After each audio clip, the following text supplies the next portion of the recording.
विष्णुं शशिवर्णं चतुर्भुजम् प्रसन्नवदनं ध्यायेत् सर्वविघ्नोपशान्तये अगजानन पद्मार्कं गजाननमहर्निशम् अनेकदन्तं भक्तानाम् एकदन्तमुपास्महे अस्य स्तोत्रस्य अगस्त्य ऋषिः अनुष्टुप् छन्दः आदित्यहृदयभूतो भगवान् ब्रह्मदेवता निरस्ताशेष विघ्नतया ब्रह्म विद्या सिद्ध्या सर्वत्र सिद्धौ च विनियोगः अन्यषडङ्ग प्रणवेन रश्मिमते नमः इत्यनेन गायत्र्या षडङ्गमीत्यन्ये ततो युद्धपरिश्रान्तं समरे चिन्तया स्थितम् रावणं चाग्रतो दृष्ट्वा युद्धाय समुपस्थितम् दैवतैश्च समागम्य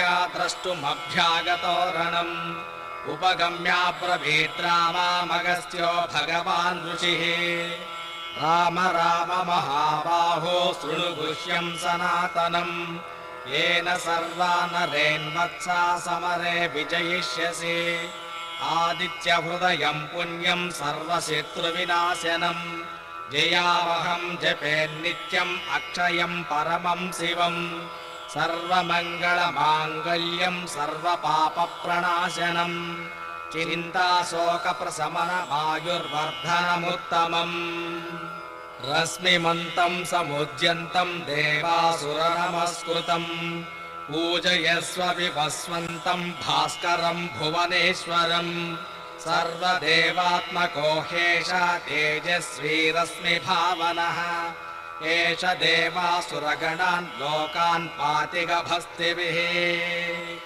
एष ब्रह्मश्च विष्णुश्च शिवस्कन्दः प्रजापतिः महेन्द्रो दनधः कालो यमः सोमो ह्यपाम्बतिः पितरो वसवः साच्च ह्यश्विनौ मरुतो मनुः वायुर्वह्निः प्रजा प्राणा ऋतुकर्ता प्रभाकरः आदित्यसविता सूर्यः खगः पूषा गभस्तिमान् सुवर्णसदृशो भानुर्हिरण्यरेता दिवाकरः हरिदस्वसहस्रार्चिर्सप्तः सप्तिर्मरीचिमान् तिमिरोन्मथनस्यम्बुः स्त्वष्टा मार्ताण्ड अंशुमान् हिरण्यगर्भः शिशिरोस्तपनो भास्करो रविः अग्निगर्भोदितेः पुत्रः शङ्खः शिशिरनाशिनः व्योमनादस्तमो भेदी रुद्यजुस्सामपारगः घनवृष्टिरपां मित्रो विञ्जवेदिः प्लवङ्गमः आतपे मण्डले मृत्युः पिङ्गलः सर्वतापनः कविर्विश्वो महातेजा रक्तः सर्वभवोद्भवः नक्षत्रग्रहतारणामधिपो विश्वभावनः तेजसामपि तेजस्वी द्वादशात्मा नमोऽस्तु ते नमः पूर्वाय गिरये पश्चिमे गिरये नमः ज्योतिर्गणानां पतये दिनाधिपतये नमः जयाय जय भद्राय हर्यस्वाय नमो नमः नमो नमः सहस्रांशो आदित्याय नमो नमः नमः उग्राय वीराय साराङ्गाय नमो नमः नमः पद्मप्रबोधाय प्रचण्डाय नमो नमः ब्रह्मेशानाच्युतेशाय सूर्याय दित्यावर्चसे भास्वते सर्वभक्षाय रौद्राय वपुषे नमः तमोघ्नाय हिमघ्नाय शत्रुघ्नायामितात्मने कृतघ्नघ्नाय देवाय ज्योतिषां पतये नमः।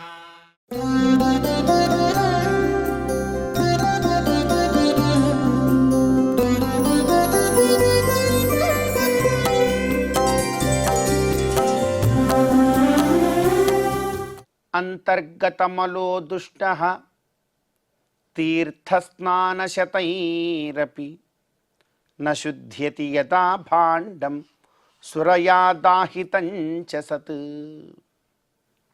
అత్యంత పవిత్రమైనటువంటి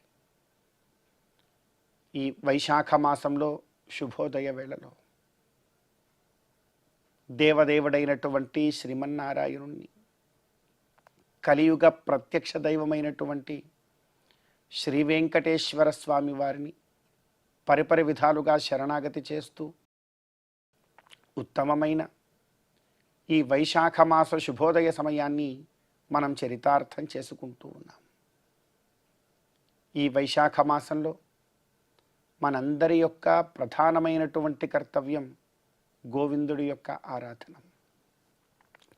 గోవిందుణ్ణి, ఆ శ్రీమన్నారాయణుణ్ణి ఎంతగా భక్తి ప్రపత్తులతో మనం ఆరాధన చేస్తామో అంత గొప్పదైనటువంటి ఫలాన్ని, మహాభాగ్యాన్ని మనందరం కూడా పొందగలుగుతాం. భగవత్ కైంకర్యం కన్నా మిన్న మరొకటి ఏది కూడా లేదు. మనం మానవ మాతృడుగా ఈ లోకంలో జన్మించినందుకు ప్రధానమైనటువంటి లక్ష్యం, కార్యం ఏదైనా ఉన్నదా అనంటే భగవత్ కైంకర్యమే. ఎందుకంటే భగవత్ కైంకర్యము మాత్రమే పునరావృత్తిరహిత శాశ్వత విష్ణుపథ ప్రాప్తిని పొందేలాగా మనందరినీ కూడా ఒక భాగ్యానికి చేర్చగలదు. అటువంటి భగవత్ కైంకర్యం శ్రీ విఖనో మునీంద్రుల వారు మనందరికీ కూడా ఉపదేశించారు. ఆయన ఎవరండి అంటే సాక్షాత్తు శ్రీ మహావిష్ణువు యొక్క హృదయ కమలము నుండి ఉద్భవించినటువంటి వారు మానసపుత్రులు. అటువంటి శ్రీ విఖనో మునీంద్రుల వారి యొక్క గొప్పదైనటువంటి కైంకర్యం మనమందరం కూడా తప్పక ఆచరించాలి. వారు చూపించినటువంటి కైంకర్య మార్గంలో మనమందరం కూడా తప్పక ముందుకు సాగాలి. అయితే ఇక్కడ ప్రధానం ఏమిటి అంటే అంతర్గత శుద్ధితో భక్తి ప్రపత్తులతో మనం భగవత్ కైంకర్యం చేయాలి తప్ప వేరొక రకంగా భగవత్ కైంకర్యం చేస్తే మనకు ఫలం రాదు, భగవత్ కైంకర్య ఫలం అందదు. ఎందుకంటే భగవంతుడి యొక్క మనస్సు నుండి ఉద్భవించాడు విఖనో మునీంద్రుల వారు. అంటే పరిశుద్ధ మనస్సుతో వచ్చారు ఆయన. మరి ఆయన చెప్పినటువంటి ఈ భగవత్ కైంకర్య మార్గం కూడా మనం కూడా పరిశుద్ధ మనస్సుతో చేయాలి తప్ప కల్మషాలతో చేస్తే ఫలాన్ని మనం పొందలేం. అందుకే అంటూ ఉన్నారండి, అంతర్గతమలో దుష్ట తీర్థస్నానశతైరపి. లోపల అంతర్గతంగా మనస్సులో కామక్రోధలోభమోహ మద మాత్సర్యాలతో మునిగి తేలుతూ లోపల, బయటికి మాత్రం గంగాది సర్వతీర్థ జలాలలో 100 మారు 1000 మారు స్నానమాచరించినంత మాత్రాన అతనికి ఫలం వచ్చేస్తుందా? రాదు. గంగాది సర్వతీర్థ జల స్నానమును ఎంత చేసినా కూడా నీ హృదయాంతరాళాలలో అంతర్గతంగా నీలో శుచి, శుభ్రత, మంచితనం ఉంటే తప్ప సత్ఫలాన్ని నీవెప్పటికీ కూడా పొందలేవు. కాబట్టి అంతర్గత మలాన్ని దూరం చేసుకోవడం అనేటువంటిది మనందరికీ చాలా ప్రధాన కర్తవ్యం. అందుకే అంటున్నారు అంతర్గతమలో దుష్ట, అది దుష్టమైనటువంటిది, దాన్ని తీసేయాలి. అంతర్గతమలో దుష్ట తీర్థస్నానశతైరపి. దాన్ని పోగొట్టుకోకుండానే నువ్వు ఎన్ని తీర్థస్నానములు, శతములు, సహస్రములు ఆచరించినా కూడా వాటి యొక్క ఫలం నిన్ను పొందలేవయ్యా. అంతర్గతములో దుష్ట తీర్థస్నానశతైరపి నశుద్ధ్యతి యదా భాండం. దానికి ఉపమానం కూడా చెప్తున్నారు. నశుద్ధ్యతి యదా భాండం సురయాదాహితంచ సత్. ఒక భాండములో సురను నింపి, మద్యమును నింపి, బయట ఆ భాండాన్ని నువ్వు ఎంతగా ప్రక్షాళన చేసి పదే పదే తోమినప్పటికీ కూడా సుర లోపల ఉన్నంత కాలము దాని యొక్క దోషం పోతుందా? ఏమిటి? పోదు కదా. లోపల ఉండేటువంటి ఆ సొరను కూడా పారబ్రోసి నీవు కడిగితే ఆ భాండము శుద్ధి అవ్వడానికి అవకాశం ఉంది. కానీ దాన్ని లోపలే వచ్చి నువ్వు ఎంత శుద్ధి బయటంతా చేసినా కూడా ఏమి ఎలా ఫలితం వస్తుంది? దానికి పుణ్య భాండముగా ఎలా పేరు వస్తుంది? రాదు. అదేవిధంగా లోపల కామక్రోధ లోభ మోహ మద మాత్సర్య రూపమైనటువంటి స్వరని నీ హృదయంలో నువ్వు నింపుకొని గంగాది సర్వతీర్థ జలాలలో స్నానమాచరించిన, దివ్య దేశాలకు వెళ్ళి అక్కడ దర్శనం ఆచరించిన, ఎటువంటి పుణ్యకార్యాలు ఆచరించినా కూడా నీకు ఫలం లేదు. ఎందుకంటే అంతర్గతంగా దుష్టమైనటువంటి మలమున్నది, దాన్ని తీసేయాలి. దాన్ని తీయాలి అంటే ఏమిటి మార్గం? అందుకే భగవంతుడి యొక్క మానసపుత్రుడైనటువంటి విఖనోమునీంద్రుల వారు చెప్పినటువంటి భక్త్యా భగవంతం నారాయణమర్చయేత్ తద్విష్ణోహో పరమం పదం గచ్చతీతి విజ్ఞాయతే అనేటువంటి భగవద్ దివ్యమంగళ విగ్రహారాధన కైంకర్యములలో గనక మనమందరం కూడా ముందుకు సాగితే అప్పుడు ఈ అంతర్గత మలము నుండి మనమందరం కూడా బయటపడగలుగుతాం. అలా అంతర్గత మలము నుండి బయటపడి గొప్పదైనటువంటి భగవత్ కైంకర్య భక్తి ప్రపత్తులను మనమందరం కూడా హృదయంలో నింపుకొని విఖనసోక్త విగ్రహారాధన మార్గంలో మన జీవితాన్ని మనం చరితార్థం చేసుకునేటువంటి మహా గొప్ప ప్రయత్నాన్ని మనమందరం కూడా తప్పక ఆచరించాలి. అలా ఆచరిస్తేనే ఇదిగో ఈ మానవ జన్మకంటూ ఒక చరితార్థం ఉంటుంది. అలా చెయ్యకపోతే పునరపి మరణం పునరపి జననం పునరపి జననీ జఠరే శయనం అన్నట్లుగా మరలా మరలా మరలా మరలా ఈ సంసార మాయలో పుట్టి గిడుతూనే ఉంటాం. అలా కాకుండా ఇదే చివరి జన్మముగా చేసుకుని నిజమైనటువంటి మానవులమని అనిపించుకొని మా వద్దు నవ అంటే కొత్తదైనటువంటి జన్మ మాకు వద్దనేటువంటి మానవత్వాన్ని మనమందరం కూడా పుణికి పుచ్చుకోవాలి అంటే మాత్రం విఖనోమునీంద్రుల వారు చెప్పినటువంటి భగవద్ దివ్యమంగళ విగ్రహారాధన మార్గంలో మనమందరం కూడా ముందుకు సాగాలి. అలా సాగే ప్రయత్నం చేస్తూ ఈనాటి తిథివార నక్షత్రాలలో ఉండేటువంటి తత్వాన్ని కూడా మన జీవితానికి అన్వయించుకునే ప్రయత్నం చేద్దాం. ఈరోజు మే నెల 25వ తేదీ వైశాఖమాస కృష్ణపక్ష త్రయోదశి తిథి. ఈ రోజున ఈ త్రయోదశి తిథి రోజున మనమందరం కూడా మనలో ఉండేటువంటి కోరికలను అదుపు చేసుకోవాలి.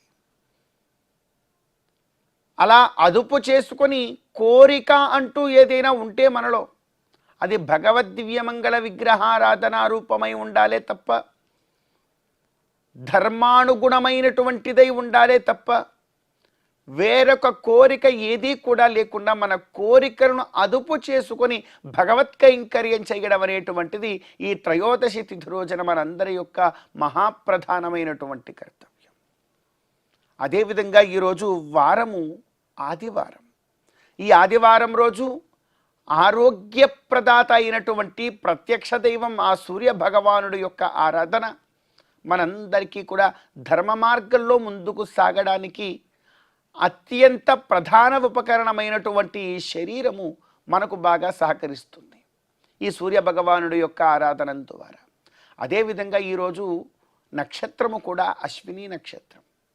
ఈ అశ్విని దేవతలు కూడా మన ఆరోగ్యాన్ని కాపాడేటువంటి దేవతలే. ఈ రోజున ముఖ్యంగా ఆరోగ్యాన్ని మన శరీరాన్ని చక్కగా పాలించుకునేటువంటి స్థితిని ఈ నక్షత్రాది దేవతారాధన ద్వారా, వార అధిదేవతారాధన ద్వారా, తిథి అధిదేవతారాధన ద్వారా మనమందరం కూడా ప్రధాన కర్తవ్యంగా గ్రహించాలి. మరి ఆ కార్యాన్ని మనమందరం కూడా చేస్తూ ఈ తిథివార నక్షత్రాది దేవతారాధనతో చక్కనైనటువంటి ఫలాన్ని పొందుతూ వేదోక్తమైనటువంటి దివ్యమంగళ విగ్రహారాధన మార్గంలో ముందుకు సాగుతూ ఈ వైశాఖ మాస శుభోదయ సమయాన్ని మనం చరితార్థం చేసుకుందాం.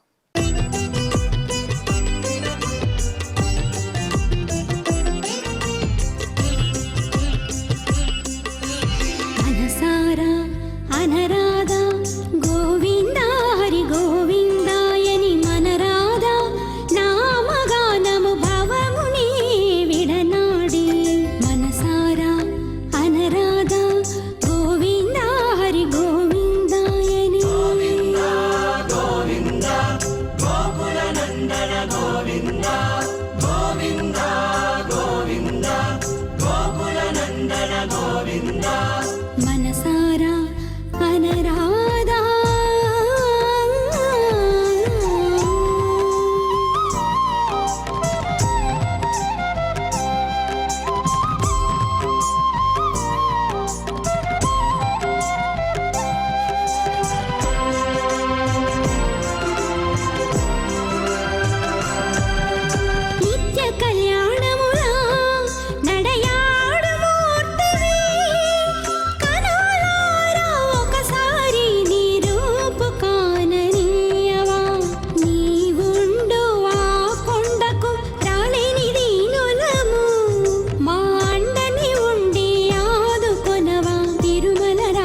కల్మషములా హరించు కందర్ప జనకా కడదాకా కొలిచేము కోనేటి రాయా అనసారా అనరాధా గోవింద హరి గోవిందాయని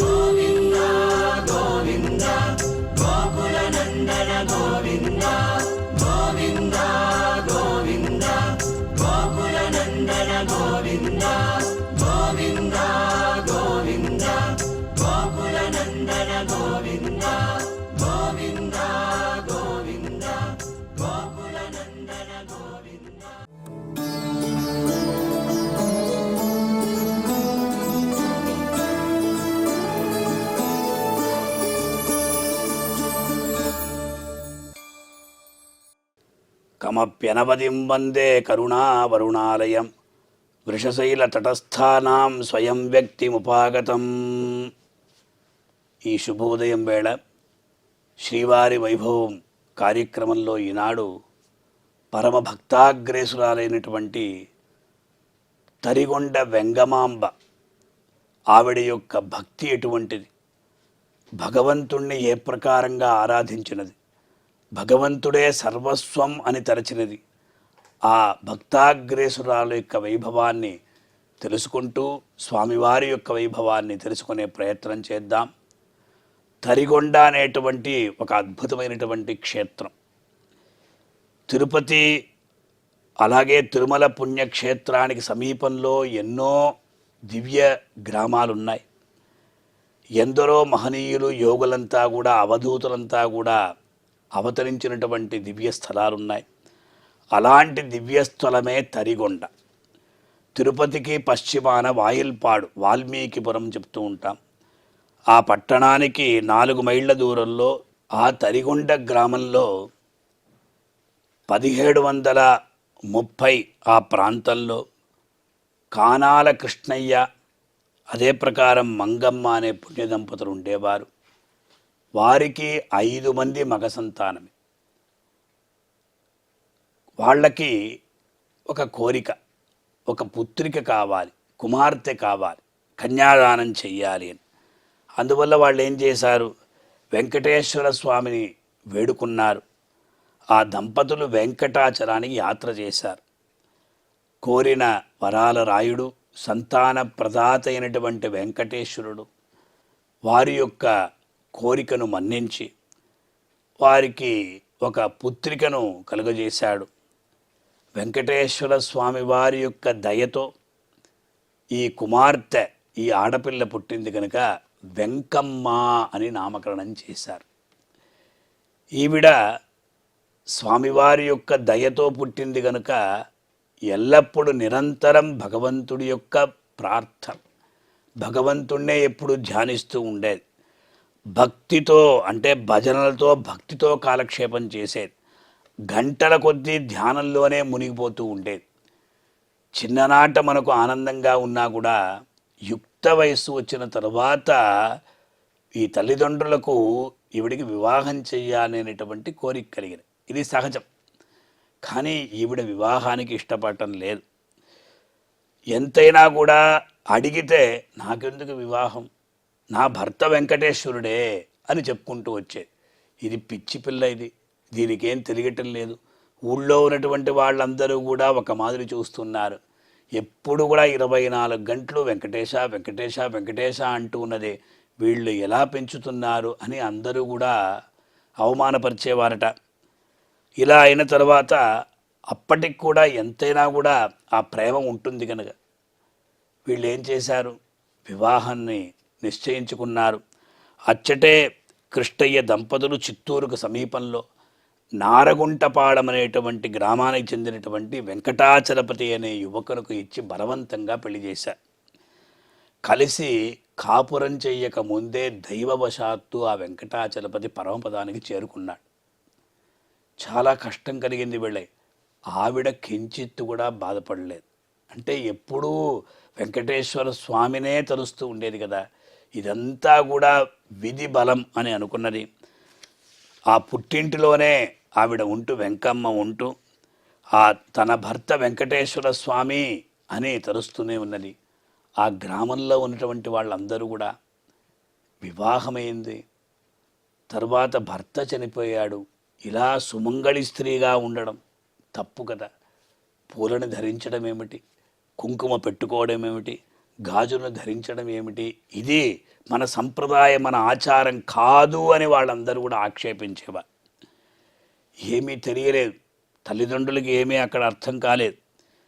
తర్వాత క్రమంగా ఆవిడ ఇది పట్టించుకోవటం లేదు. ఒకానొక సందర్భంలో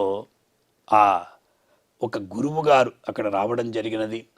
ఆ బంగారుకు పరిమళం అబ్బినట్లుగా ఆ వెంకమ్మకు ఉపదేశం చేయడం జరిగినది. ఆ ఉపదేశాన్ని పొందిన తరువాత ఆధ్యాత్మిక ఉపాసన చేత మహాతపస్వినిగా ఆ వెంకమ్మ అయిపోయింది. ఆమె నోటి నుండి అలవోకగా కీర్తనలు వెలువడే, అలాగే భక్తి శతకాలు ఎన్నో వల్లించే. ఆమె రచనలను తన్మయావస్థను చూచినటువంటి అందరూ కూడా ఒక గొప్ప యోగినిగా భావించి వెంగమాంబ అని ఆవిడ్ని పిలవడం జరిగింది. క్రమేణా వెంకమ్మ వెంగమాంబ అయినది. అదంతా కూడా భగవంతుని యొక్క అనుగ్రహ విశేషం.